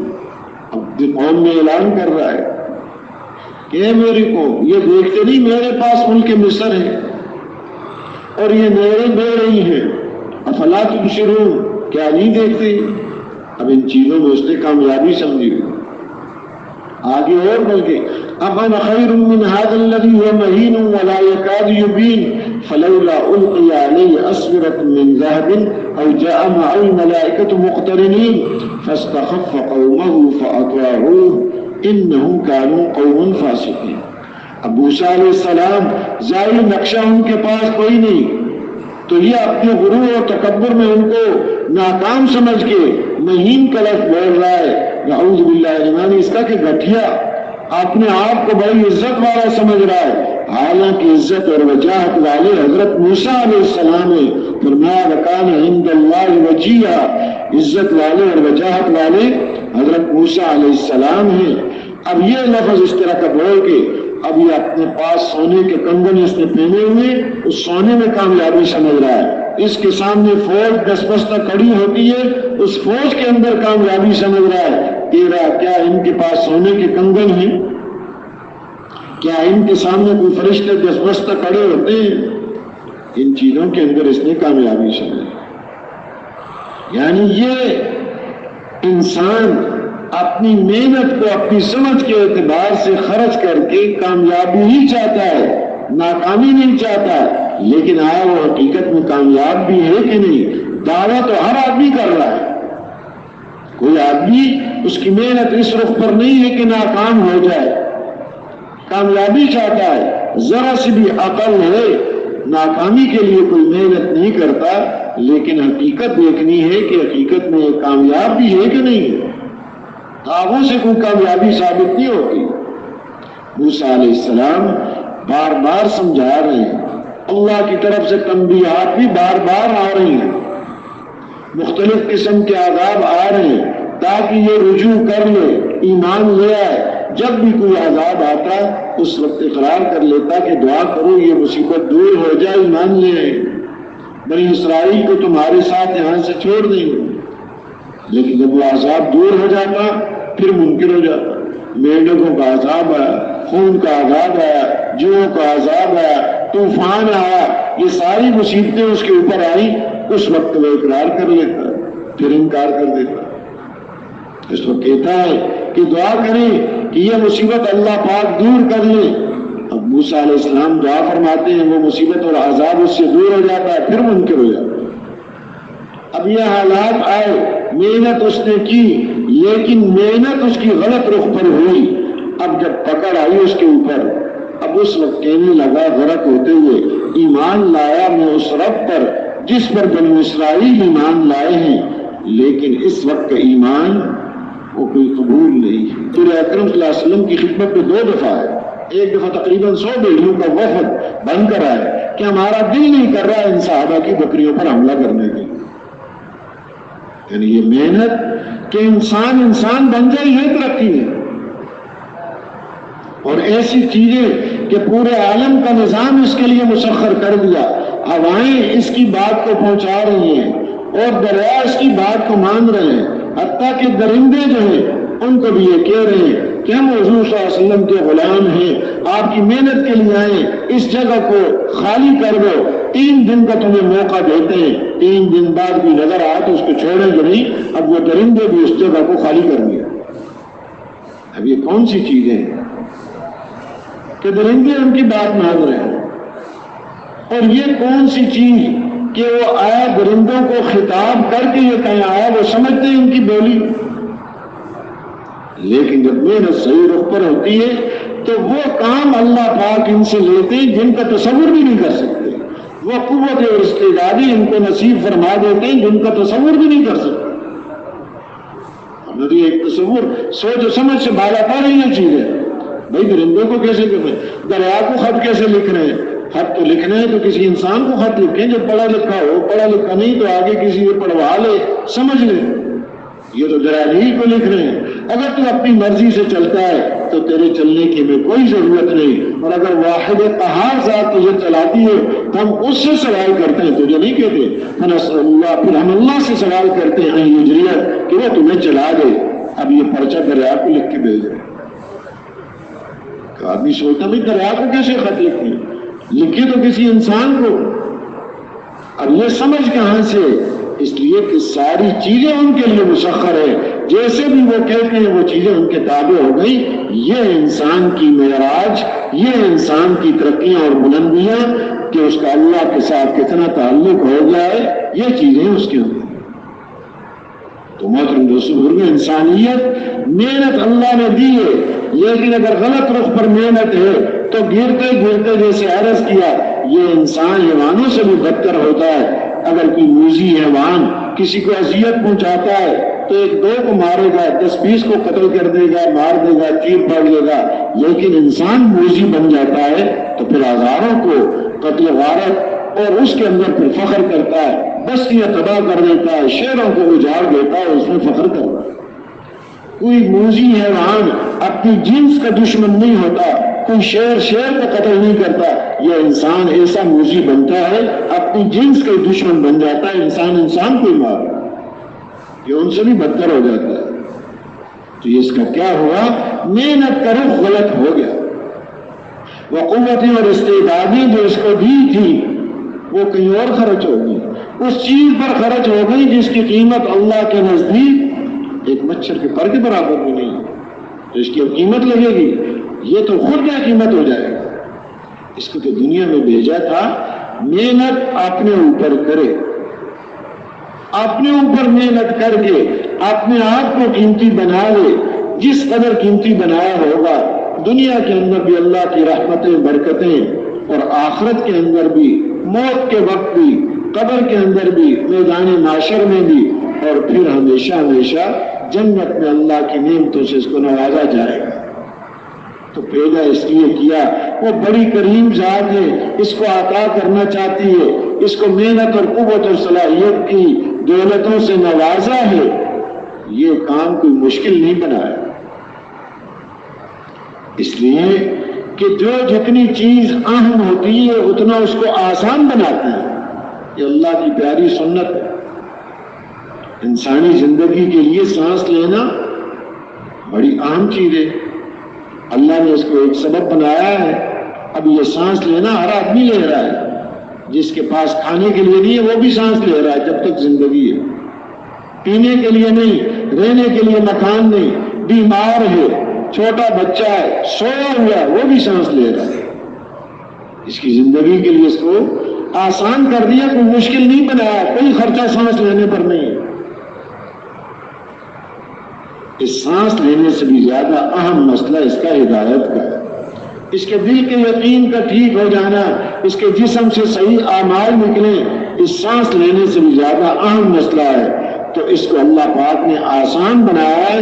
باہر کی کسی چیز پر اس کو موقوف نہیں رکھا کہ باغات ہوں گے تو اس کا یقین ٹھیک ہوگا، عہدہ اور منصب ہوگا تو اس کا یقین ٹھیک ہوگا، مال اتنا ہوگا تو اس کا یقین ٹھیک ہوگا، ورنہ نہیں ہوگا. ذرا کسی چیز پر نہیں رکھا کہ امیر ہے تو اس کا یقین ٹھیک ہو سکتا ہے، غریب فقیر آدمی اس کا تو یقین ٹھیک نہیں ہو سکتا. باغ ہے اس کے پاس اور فصلیں ہیں اور جائیداد ہے تو اس کا یقین ٹھیک ہو سکتا ہے، ورنہ اس کا یقین ٹھیک نہیں ہو سکتا. ذرا باہر کی کسی چیز پر بھی نہیں رکھا. اس کے لیے جو چیزیں ضرورت تھی، جو اسباب ضرورت تھے، وہ اللہ نے ہر آدمی کو دے رکھے. اس کا جو مسئلہ عام ہے اس کو اللہ نے آسان بنایا. اس کے لیے اس کا محل اس کا دل ہے. دل سب کو اللہ نے دے رکھا، ہر آدمی کے پاس دل ہے. اور دل تک بات پہنچانے کے اسباب اور ذرائع اس کی زبان ہے، اس کی آنکھ ہے، اس کے کان ہے، اس کی دماغ کی سوچیں ہیں. یہ اس کے دل تک بات کو پہنچاتے ہیں. یہ اللہ نے سب کو دے رکھے. آنکھ سے جو دیکھتا ہے اس کا اثر دل پر پڑتا ہے، کان سے جو سن رہا ہے اس کا اثر دل پر پڑ رہا ہے. اب یہ اس کی ایک محنت ہو رہی ہے، جسے عرض کیا محنت کر رہا ہے. زبان سے جو بول رہا ہے اس کا اثر اس کے دل پر پڑ رہا ہے. دماغ سے جو سوچ چل رہی ہے اس کی، اس کا اثر دل کے اوپر پڑ رہا ہے. آنکھ دیکھتی ہے، فرمایا حدیث پاک میں اما العین فمقرۃ لما یوحی القلب. بہرحال آنکھ برقرار رکھتی ہے اس چیز کو جس کو پھر آگے دل محفوظ کر لیتا. اما الاذن فقمع. بہرحال کان یہ کیف ہے. کیف جو بوتل کے اوپر رکھتے ہیں، کوئی تیل ڈالنا ہے پیپا تو اس پیپے کے ذریعے سے تیل ڈالنا ہے تو تیل آئے گا، پانی ڈالنا ہے تو پانی آئے گا بوتل میں. سرسوں کا تیل ڈالے تو وہ آ جائے گا، زیتون کا ڈالے تو وہ ذریعہ ہے، کیف اوپر رکھا ہوا. تو فرمایا یہ کان انسان کے لیے ایک کیف ہے، دل کے اوپر ایک اندر چیز ڈالنے کے لیے پیپا رکھا ہوا ہے. جو بات کان کے اندر جائے گی وہ اندر دل میں پہنچ رہی ہے. یعنی کہ اچھی بات سنیں اس کا اثر اچھا دل کے اندر گیا، بری بات اس نے سنی اس کا اثر برا اس کے اندر گیا، یہ نہیں کہے کہ کوئی اثر نہیں ہوتا، یہ ہو نہیں سکتا۔ جیسے نگاہ کو صحیح استعمال کر رہا ہے، دل کے اندر اثر اس کا صحیح پڑ رہا ہے، نگاہ کو غلط استعمال کر رہا ہے، غلط اثرات اندر پیدا ہو رہے ہیں۔ بول اس کے اچھے ہیں، دل اس سے اچھا تاثر لے رہا ہے، اور اگر بول برے ہیں تو برا تاثر آ رہا ہے۔ اللہ سے ہونا یہ بات بول رہا ہے، دل کے اندر یہ اثر آ رہا ہے، اور اگر خدا نخواستہ چیزوں سے اور مخلوق سے ہونا بول رہا ہے، مال سے یہ ہوگا، دوائی لینے سے یہ ہوگا، فلاں دوائی یہ کام کرتی ہے، اب اس کا اثر پڑ رہا ہے، یہ نہیں کہ کوئی اثر نہیں پڑ رہا، اثر اس کا پڑ رہا ہے۔ آنکھ دیکھ رہی ہے، اب اگر آنکھ کا دیکھنا یہ ہے کہ جو چیزیں میں دیکھ رہا ہوں ان سے کام بنتے ہیں، تو یہ دیکھنا اس کا اثر ڈال رہا ہے۔ اور اگر یہ ہے عبرت کا دیکھنا ہے اس کا، ان چیزوں سے کچھ نہیں ہوتا، ان چیزوں کو اللہ نے بنایا ہے، اللہ کی بنی ہوئی یہ مخلوق ہے، خالق جیسے چاہے گا ویسے استعمال ہوں گی، اب چیزیں اس کے اوپر جو دیکھنا ہے اس کا اثر ٹھیک پڑے گا۔ ایسے ہی پھر سوچ ہے، اس کو استعمال کر رہا ہے، اللہ سے ہونے کے اندر اپنی سوچ کو استعمال کر رہا ہے، اب یہ اثر پڑ رہا ہے۔ اور اگر خدا نخواستہ اپنی سوچ اس کی کام کر رہی ہے، کس میں؟ چیزوں سے ہوتا ہے، اس میں سوچ بچار لگی ہوئی، دکان کا یہ حال ہو گیا، اس میں یوں ہونا چاہیے، اس سے میرے مسئلے حل ہوں گے، تو اندر یہ پھر چیز بیٹھ رہی ہے۔ اس کا مسئلہ انتہائی آسان ہے اور انتہائی نازک ہے، آسان بھی رکھا ہے، نازک بھی رکھا ہے، کہیں باہر کی چیزوں پر موقوف نہیں رکھا، اس کے اپنے استعمال پر رکھا ہے موقوف، اپنے استعمال دیکھ لے، زبان کیا بول رہی ہے، آنکھ کیا دیکھ رہی ہے، کان کیا سن رہے ہیں، دماغ کیا سوچ رہے ہیں، اس پر غور کرے۔ آج مشکل یہی ہے ہماری کہ غفلت کے اندر زبان سے کیا بول رہے ہیں، آنکھ کیا دیکھ رہی ہے، کان کیا سن رہے ہیں، سوچیں کیا ہے، آزاد چھوڑ ہوتا ہے، اور اس کی وجہ سے اندر پھر غلط یقین، چیزوں سے ہونے کا یقین، جب یہ یقین بیٹھ گیا تو جسم سے نکلنے والے اعمال بھی یہی نہیں ہوں گے، اور پھر جیسے اعمال ہوں گے حالات ویسے ہوں گے۔ یہ ہو نہیں سکتا کہ اعمال بگڑے ہوئے اور حالات بن جائیں۔ سنا مولانا یوسف صاحب رحمۃ اللہ علیہ فرماتے تھے، کسی علاقے کے اعمال مجھے بتا دو، فلاں علاقے میں لوگ یہ کام کرتے ہیں، تو ان علاقے والوں کے حالات میں بتا دوں، اس لیے کہ حالات کو جوڑ اعمال کے ساتھ اللہ نے رکھا ہے۔ اگر اعمال ان کے اچھے ہیں، حالات ان کے اچھے، اعمال بگڑے ہوئے، حالات بگڑے ہوئے۔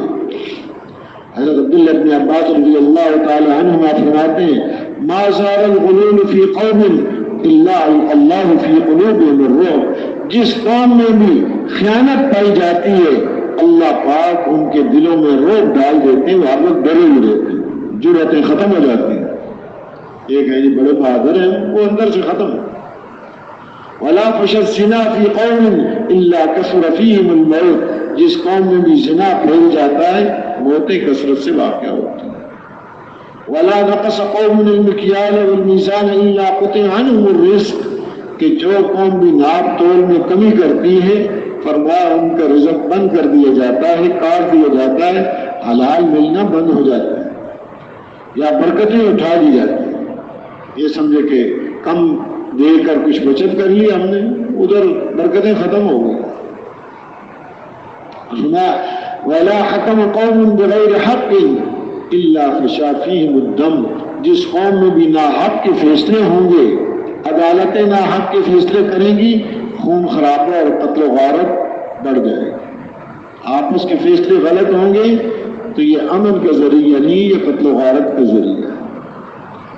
وَلَا خَطَرَ قَوْمٌ بِعَهْدٍ إِلَّا سُلِّطَ عَلَيْهِمُ الْعَدُوُّ، جو قوم بھی وعدہ خلافی کرتی ہے دشمن کو ان کے اوپر مسلط کر دیا ہے۔ حالات جیسے کہ اعمال کی وجہ سے ہیں۔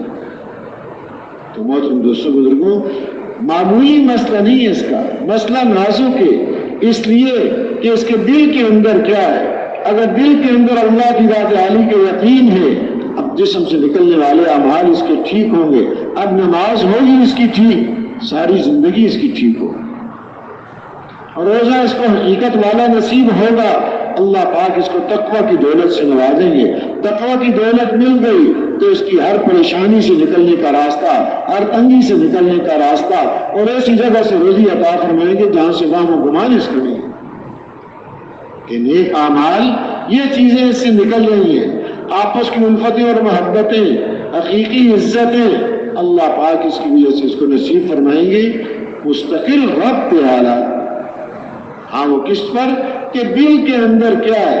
اس حدیث پاک میں فرمایا انسان کے جسم میں گوشت کا ٹکڑا ہے، اگر وہ درست ہو جاتا ہے تو سارا جسم درست ہو جاتا ہے، اگر وہ بگڑ جاتا ہے تو سارا جسم بگڑ جاتا ہے. اب اگر دل کا درست ہونا اور اس کی صلاحیتوں کا صحیح کام کرنا اور بگاڑ وہ کیا چیز ہے؟ اس کا یقین بنا ہوا ہے تو دل درست ہے، اور اگر بگڑا ہوا ہے تو یہ دل خراب ہے. کیا جسمانی طور پر بڑا طاقتور دل ہو کہ بڑی اچھی اس کی دل کی حرکت ٹھیک ہے، دل کے خون کا اتار چڑھاؤ بڑا ٹھیک ہے، یہ بیمار اور فاسد اور خراب دل. صحیح دل تو وہ ہے جس کے اندر اللہ کی ذات عالی کا یقین، چاہے جسمانی طور پر وہ بیمار ہے. صحیح دل یہ اب اس کے اعمال ٹھیک ہوں گے، اعمال ٹھیک ہوں گے، اس کے حالات ٹھیک ہوں گے. اور اس کو ٹھیک کرنا اللہ نے انتہائی آسان بنایا ہے. ان 4 راستوں کو استعمال احتیاط سے کرے، بے احتیاطی نہ کرے. یہ اس وقت امتحان ہے. غفلت سے استعمال کر رہا ہے یا اپنی آنکھ کو پوری احتیاط سے استعمال کر رہا ہے، زبان کو پوری احتیاط کے ساتھ، کان اور سوچ کو پوری احتیاط کے ساتھ. حالانکہ باہر کی کسی چیز پر نہیں، اپنے استعمال کو یہ ٹھیک کر لے. زبان سے اللہ کی عظمت اور بڑائی کے بول، دنیا اور مخلوق سے نہ ہونا اس کے بول. آنکھ کا دیکھنا بھی اللہ سے ہونے کے اعتبار سے اور غیر سے نہ ہونے کے اعتبار سے. کان کے ذریعے سے جو بول اندر جائیں وہ بول جائیں کہ اللہ سے ہوتا ہے، مخلوق سے نہیں ہوتا، اللہ کے ارادے اور حکم کے بغیر. یہ چیز کان سے اندر اترے. اب سوچ کو بھی ایسے استعمال کرے، اب یہ چیز اندر اترے. اب غور کرنا ہے کہ ہماری یہ 4 اسباب کا استعمال کیسا ہے.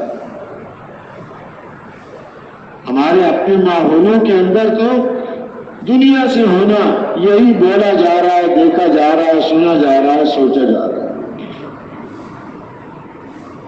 ہر وقت یہی، سوتے ہوئے بھی یہی، اٹھتے ہیں تو بھی یہی باتیں، نیند کے اندر خواب میں کچھ نظر آتا ہے تو بھی یہی چیزیں، کئی مشورے ہو رہے ہیں تو بھی انہی چیزوں کے، گھروں میں بیٹھے تو بھی بیوی بچوں سے باتیں ہو رہی ہیں تو ایسی کی، دوستوں سے اور تعلق والوں سے باتیں ہو رہی ہیں تو بھی اسی. تب خود ہم سوچیں اندر پھر کیا اترے گا. اللہ کی محبت ہوگی یا دنیا کی محبت ہوگی؟ اللہ سے ہونا اندر بیٹھے گا یا دنیا سے ہونا باہر یہ بیٹھے گا؟ باہر کی شکلیں تو بنتی جائیں گی، لیکن جیسے عرض کیا اندر وہ جو ہوگا ہر جگہ اس کے ساتھ ہے. دنیا میں بھی اس کے ساتھ، آخرت میں بھی اس کے ساتھ. فیصلے اس پر ہوں گے، دنیا میں بھی فیصلے اس پر ہیں، آخرت میں بھی فیصلے اس پر ہیں. ہاں فرق اتنا ہے، دنیا میں امتحان کی وجہ سے نظر نہیں آ رہا، آخرت میں نظر آ جائے. تو مسئلہ بڑا آسان رکھا، لیکن غفلت کی وجہ سے اللہ معاف کرے ہم نے اسے ماحول نہیں بنائے، نہ اپنے گھروں کے، نہ حتیٰ کہ مساجد میں بھی یہ ماحول نہیں. مساجد میں بھی چیزوں سے ہونا، مسجدوں کو اتنے نقشوں سے مزین کر دیا کہ اس کو تالے لگائے جاتے ہیں کہ یہ نقصان ہو جائے. وہاں بھی جاتے ہیں تو دنیا کی طرف رغبتیں ہوتی ہیں، مسجد میں بھی جا کے اللہ کی طرف توجہ ہو جائے. ہاں نقش و نگار اتنا لگا دیا، کھڑے ہیں نماز میں اور پھولوں کو دیکھ رہے ہیں، پھول ٹھیک بنایا غلط بنایا، اس کا رنگ ٹھیک پر کیا یا غلط لگایا، اور ان کو پھولوں کو دیکھ رہا ہو. دنیا کے نقشے وہاں بھی اتنے زیادہ کر دیے کہ اللہ کی طرف توجہ کی بجائے دنیا کی چیزوں کی طرف توجہ. مسجدوں میں بھی آ کر جس سے آدمی کی زندگی بنتی ہے ان اعمال میں نہیں لگ رہے، بلکہ بگاڑ والی چیزیں باتیں ہیں تو وہ. اور دوسرا مسجد سے متعلقہ جو دین ہے، مسجد میں کیسے رہنا چاہیے، مسجد کے کیا آداب ہیں، صف اول کا حقدار کون ہے، پہلے چادر رکھنے والا، جائے نماز بچھا کے چلے جانے والا وہ حقدار ہے صف اول کا، جو پہلے آیا وہ حقدار ہے، اس کا بھی کوئی خیال نہیں۔ حالانکہ حقدار تو وہ ہے جو پہلے آیا ہے۔ اب اگر کسی نے چادر رکھی ہوئی ہے تو صف اول کا ثواب نہیں ملے گا، آیا بعد میں ہے تو وہ سمجھ رہا ہے اس کو صف اول کا ثواب بھی نہیں ملا، دوسرے کا حق مارنا یہ الٹا اس کے اوپر پڑ گیا، حق تو اس کا تھا جو پہلے آیا، ثواب بھی نہ ملا، نقصان کر دیا اپنا۔ مسجدوں میں کتنی اونچی آواز ہونی چاہیے، حتیٰ کہ امام کو بھی کتنی اونچی آواز سے قرات کرنا چاہیے، آپس میں بول، مسجد میں دنیا کی باتیں۔ اب یہ مسجد سے متعلقہ دین ہے، مولانا یوسف صاحب مطالعہ فرماتے ہیں پہلے مسجدوں سے متعلق جو دین ہے وہ زندہ ہوگا، بازار کا دین بعد میں زندہ ہوگا۔ مسجد سے متعلق دین مسجد میں نہیں ہے تو بازار کا دین کیسے آئے گا؟ پہلے مسجدوں کو تو ہم مسجد کے متعلق جو دین ہے وہ ہمارا زندہ ہو جائے، مسجد میں کیسے آنا ہے، مسجد میں کن آداب سے رہنا ہے، چاہے 24 گھنٹے ہم نے رہنا ہے، وہی ہماری جماعت گئی ہوئی ہے، چاہے یہ مرکز کی مسجد ہے یا جہاں تشکیل ہوئی ہے وہ مسجد، کیا اپنے محلے کی مسجد ہے، اس کے مستقل آداب، تو وہ آداب اب وہ زندگی وہ اس کے رخ کو پلٹے گی کہ مسجدوں کا ماحول ایسا بن جائے، مسجدوں میں وہ اعمال ہوں جو دل کے یقین کو ٹھیک کرنے والے، کہ کہیں وہ بھی دنیا کی طرف لے جانے والے نہ ہوں، وہ بھی آپس کے تقابل اور بڑائی اور فخر کے بولنے والے نہ ہوں۔ اب یہ چیزیں تو مستقل ایک ماحول کی ضرورت ہے کہ جن ماحولوں میں ہم ہیں وہاں تو یقین کا بگاڑ ہے، اعمال کا بگاڑ ہے۔ اب اللہ کے راستے میں نکلے ہم اس غرض کے لیے کہ جو بگاڑ آج جس سے پوری دنیا پر ہے وہ ہمارے اندر سے ختم ہو جائے، پوری دنیا سے ختم ہو جائے، تاکہ اللہ کی رحمت، کرم اور فضل اور یہ برکتیں نازل ہو جائیں، اس کے لیے اللہ کے راستے میں نکلیں۔ اس لیے کہتے ہیں یہ زمانہ تو انتہائی احتیاط کے ساتھ ہم گزاریں، 40 دن ہے یا 3 دن ہے یا 4 مہینے، سال ہے یا 7 ماہ، کم و بیش جتنا وقت ہے یہ وقت احتیاطوں کے ساتھ گزر جائے، زبان پر پوری احتیاط، سوچے، ایسا نہیں کہ بے سوچ بول، ایسا بول ہے جو اس کی یقین کی ترقی کا ذریعہ، آنکھ پر پوری احتیاط، کہیں ایسا نہ ہو کہ جتنی بھی کمائی کیے ایک نگاہ سے ساری کمائی ضائع کر دیں، پوری اس کے اوپر احتیاط ہو، کان کے اوپر مستقل کہ کیا سننا ہے، ایسے نہیں کہ جو مرضی سنتا رہے، ورنہ بازاروں سے گزر رہا ہے، غلط چیزوں کی طرف توجہ اور دھیان چلا گیا، اب یہ گانا اس کے دل کے اندر نفاق کو ایسے پیدا کرتا ہے جیسے کہ پانی کھیتی کو آگے بڑھاتا ہے، یعنی کہ اصل میں مستقل اس کے اثرات اپنی پوری احتیاط کے ساتھ، سوچ کو بھی آزاد نہ چھوڑے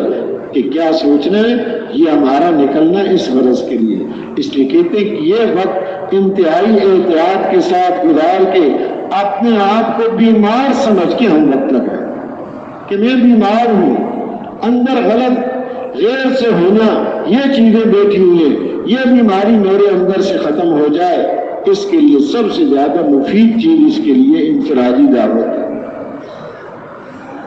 محتاج بن کے دوسروں کو انفرادی دعوت دینا، اپنی اصلاح کی نیت سے، اپنے بننے کی نیت سے، یہ نہیں کہ دوسروں کے بنانے کی فکر کرو، پہنچانا ہے، ترغیب دینا ہے، اصل مقصود میرا اپنا یقین ہے، میں بیمار ہوں، یہ بیماری مجھے لگی ہوئی ہے، میرے دل کا یقین ٹھیک ہو جائے، اس غرض کے لیے دوسروں کو دعوت دے، دوسرا دعوت دے رہا ہے اس کی بات کو پوری توجہ اور دھیان اپنی ضرورت سمجھ کر، یہ میرے فائدے کی بات کر رہا ہے، اس میں یہ نہیں دیکھنا کہ پرانا ہی یا نیا، کون بات کر رہا ہے، بات میرے فائدے کی ہے، یہ 6 صفات کی بات ہو رہی ہے، یہ میرے فائدے کے لیے، انہی کو تو حاصل کرنے کے لیے میں نکلا ہوں، بات کرنے والا کوئی بھی ہو۔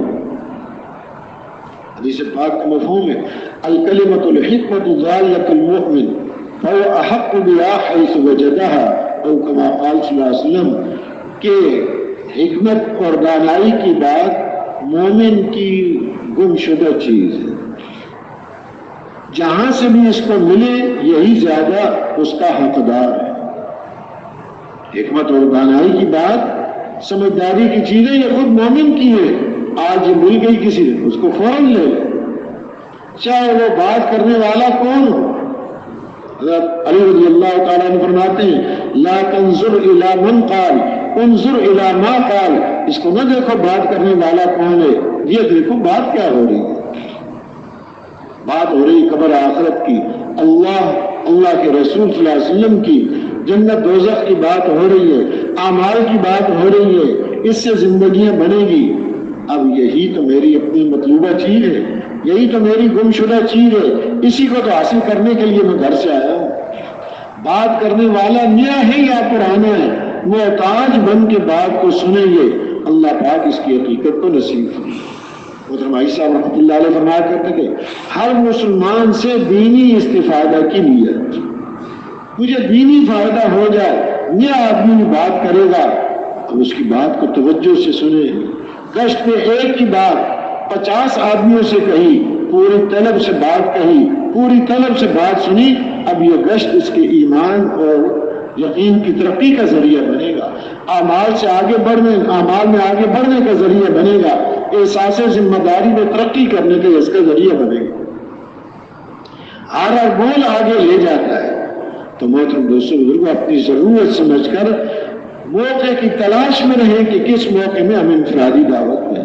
ایک تو مشورے سے ذمہ لگ گیا اس موقع پر، وہ بھی، لیکن وہ تو تھوڑے ہی افراد کو ہوتا ہے، لیکن انفرادی دعوت اور نہیں اپنے ساتھیوں کو دعوت دے اور تنہائیوں میں اپنے آپ کو بھی دعوت دے۔ پختگی جو اس کے اندر آئے گی تنہائی میں اپنے آپ سے بات کرنے میں، یہ جو میں دوسروں سے کہہ رہا ہوں فلاں سے نہیں ہوتا، فلاں سے نہیں ہوتا، اب اپنے سے بھی میں تنہائی میں کہوں کہ کرنے والی ذات صرف ایک اللہ ہی ہے، اور پھر رو رو کر اللہ پاک سے اس کی حقیقت کو مانگنا ہے۔ تو تیار ہیں جی اس کے لیے؟ انفرادی دعوت انشاءاللہ دیں گے، پوری محنت کر کے اس کے لیے موقع دیا اللہ نے۔ یہ وقت ان 4 چیزوں کے استعمال کی پوری احتیاط کے ساتھ ہو جائے تاکہ جو ہمارے ماحول ہیں ان میں بھی ہم صحیح استعمال ہو سکے۔ اگر یہاں مسجدوں کے ماحول میں اپنے آپ کو احتیاط کے ساتھ نہیں رکھا تو اپنے گھر کے ماحول میں کہاں رکھ سکتے ہیں؟ اپنے بازار کے ماحول میں کہاں رکھ سکتے ہیں احتیاط کے ساتھ اپنے آپ کو؟ اس لیے پوری احتیاط کر یہ وقت ٹھیک گزر گیا۔ فرماتے ہیں کہ 40 دن ایسے گزارے، نہ کوئی چیز خریدی، نہ کوئی چیز بیچی، نہ کوئی بدعت کا کام کیا، اللہ پاک اس کی زبان پر حکمت کے چشم کو جاری کر رہے۔ یہ وقت احتیاط کے ساتھ گزارنے کا، کچھ حاصل کرنے کے لیے ہم آئے ہیں۔ دنیا کی چیزیں تو بہت، اس کی تو اللہ کہنے سے عرض کیا کہ چاہے زمین سے آسمان تک دنیا کے ساز و سامان سے پر کر دیا جائے، اللہ کے نبی کو مچھر کے پر کے برابر کی ضرورت نہیں۔ ہاں ایمان کا ذرہ لے کر گیا ہے جو فرشتوں تک کو نظر نہیں آئے گا، اس دنیا سے 10 گنا بڑی جنت اللہ پاک اس کو عطا کرے۔ قیمت اس چیز کی ہے، اور وہ رکھنے کے اعتبار ورنہ دنیا کی اپنی ذات کے اعتبار سے ایک بالش کے برابر بھی جو زمین ہے پوری دنیا اس کا مقابلہ نہیں کر سکتی۔ تو محترم دوستوں بزرگوں، زندگی بڑی قیمتی ہے، چاہے اپنے مقام پر ہو چاہے اللہ کے راستے میں ہو۔ اب قیمتی بنانا ہم نے سیکھا نہیں، اللہ کے راستے میں اس کو قیمتی بنانا ہم نے سیکھنا ہے۔ اپنی زندگی سے فائدہ کیسے اٹھائیں، ایک ایک سانس سے ہم کیسے فائدہ اٹھائیں۔ ابن عطا اللہ اسکندری رحمۃ اللہ علیہ فرماتے ہیں لا تنظر الی صغر النفس، سانس کے چھوٹے ہونے کو نہ دیکھو، انظر الی مقدارها والی ما یعطی اللہ فیہ للعبد، اس کی قدر و قیمت کو دیکھو اور اس میں جو اللہ پاک عطا کرتے ہیں اس کو دیکھو۔ اب ایک سانس میں کتنا کمائیاں کر سکتا ہے۔ اور آگے فرمایا فالانفاس جواہر، یہ سانس قیمتی موتی ہے، جوہر ہے۔ اور ہم میں سے ہر ایک کو خطاب کر کے آگے ایک سوال کرتے ہیں تو ہم میں سے ہر ایک جواب دے دے۔ کیا وہ جواب ہے اس کا؟ وہ پوچھتے ہیں هل رأيت أحدا يرمي جوهرة على مزبلة کبھی کسی کو دیکھا ہے کہ قیمتی موتی کو کوڑا کرکٹ پر پھینک رہا ہو؟ تو جواب کیا ہے جی اس کو؟ کبھی دیکھا کسی کو؟ نہیں۔ تو یہ تو دنیا کے موتیوں کو نہیں پھینکتا، ایک سانس میں کتنی دفعہ سبحان اللہ کہہ سکتا ہے؟ ایک دفعہ سبحان اللہ، ساری دنیا اس کے موتی اس کے برابر ہو نہیں سکتے، کتنے قیمتی سانس ہے۔ اس لیے کہتے ہیں ہم فارغ نہ رہیں، تادم آخر فارغ نہ باش، آخری سانس تک فارغ نہ رہو، عمل سے عمل کی طرف منتقل ہونا، دعوت میں لگے ہوئے، اس سے فارغ ہوئے تعلیم و تعلیم میں لگ گئے، اس سے فارغ اپنے ذکر عبادت اس کو بنانے کی محنت اس کے اندر لگ گئے، اس سے فارغ ہوئے دوسروں کو راحت پہنچانا، آرام پہنچانا، خدمت کرنا، ان چیزوں میں کوئی وقت فارغ ہے ہی نہیں ہمارے پاس۔ آخرت کی تیاری، اپنے ان سانسوں سے فائدہ اٹھانا، ان کو قیمتی بنانا، وہ آخرت کے اعتبار سے، دنیا کے اعتبار سے، چاہے ہر ایک کے لیے میں نے دنیا سے بڑا فائدہ اٹھایا، وقت کو قیمتی بنایا ہے۔ تجارت کا سیزن تھا، اس میں بڑی کمائی کی، اور ادھر کٹائی بجائی کا وقت تھا، وقت پر سارے کام کیے، وقت کو قیمتی بنایا۔ ایک کہہ رہا میں نے ڈگریاں حاصل کر لی، وقت سے بڑا فائدہ اٹھایا، اس کی قیمت تو اللہ کے نزدیک مچھر کے پر کی طرح بن گئی۔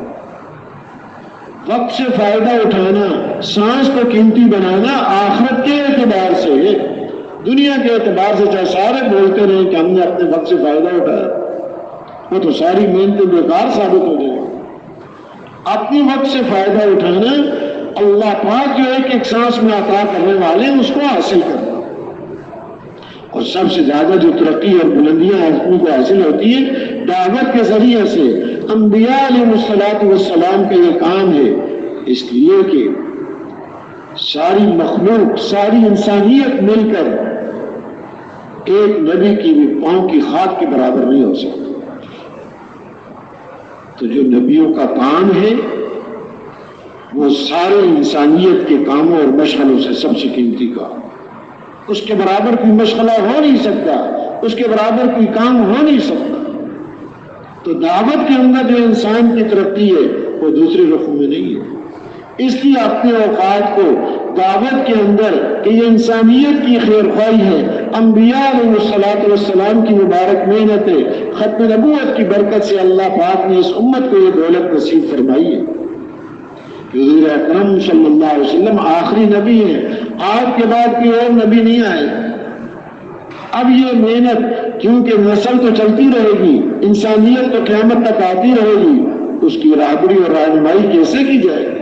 اس امت کے ذمہ لگا دیا، قل ہذہ سبیلی ادعو الی اللہ علی بصیرۃ انا ومن اتبعني، کہ فرمایا کہ یہ راستہ ہے میرا، یہ سبیل ہے، یہ مقصد ہے میرا، لوگوں کو اللہ کی طرف دعوت دیتا ہوں سمجھ کے ساتھ، بصیرت کے ساتھ، یقین کے ساتھ، اور جس نے میری اتباع کی، یعنی جو بھی حضور اکرم صلی اللہ علیہ وسلم پر ایمان لے کر آیا، اس کی زندگی بھی کا سبیل اور مقصد بھی اللہ کی طرف دعوت دینا۔ اس میں جو ترقیاں ہیں اور بلندیاں اس کا اندازہ نہیں ہے۔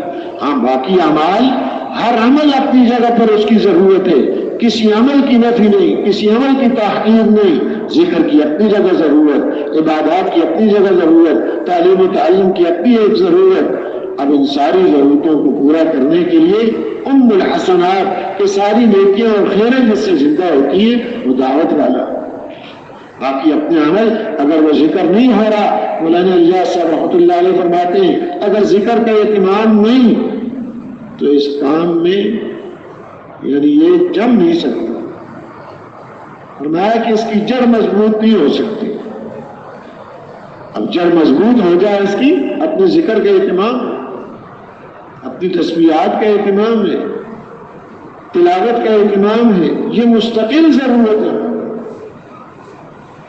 اب ہماری جڑیں مضبوط ہو جائیں، استقامت نصیب ہو جائے، انفرادی اعمال مستقل ہیں،